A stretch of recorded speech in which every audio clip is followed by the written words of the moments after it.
You can handle however you want to handle it. Yeah. All right, guys, got Brian Burns joining us. As soon as we get the mic unmuted, we can get started.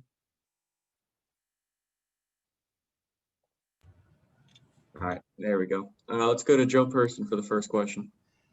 Brian, first off, how you doing health-wise? What happened? And then if you could address the play of the defense, especially in the second half. I'm all right. I tweaked my knee a little bit, but I'll be fine. And yeah, the defense stepped up big time after the first half. I feel like we came out as a new team, but it was just too late. Let's go to David Newton. Yeah, Brian, what was the difference there in the second half in the defense, and particularly with the pressure y'all able to get from the first half? Well, in the first half, they didn't even throw the ball. They was really just running the ball. But guys just not doing their job, including myself sometimes. Just got to do your 111, stay in your gaps, and just be disciplined. But in the second half, they started throwing the ball a little more. And, yeah, we were creating pressure, and everybody was doing their job. So that was the difference with just doing your job. Let's go to Jonathan Alexander for the next question.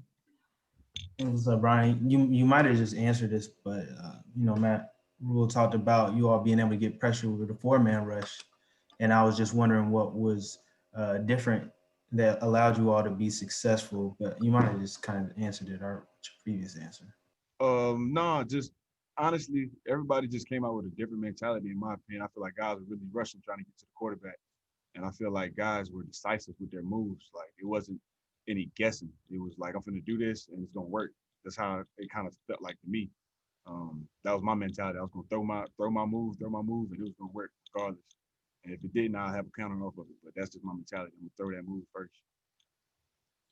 Let's go to Brett Jensen and then back to Joe Person. Brian, I'm curious. You talked about people like lined up in the wrong gaps or doing has that been a problem all year? People being in the wrong positions?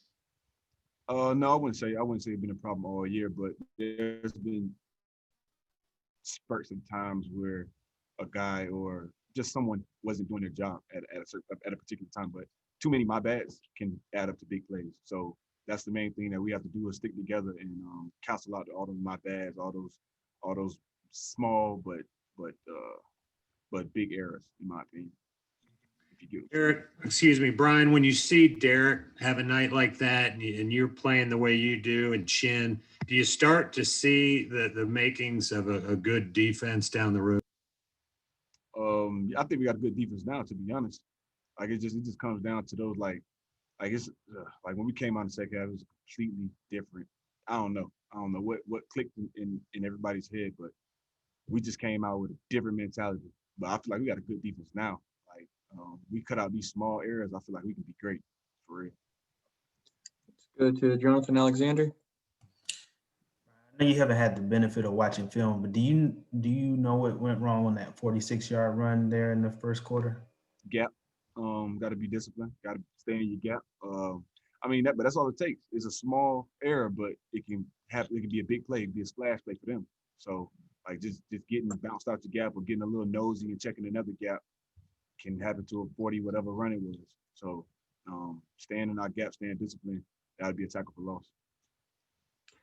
All right, guys, looks like that's going to do it. Brian, we appreciate it. Love.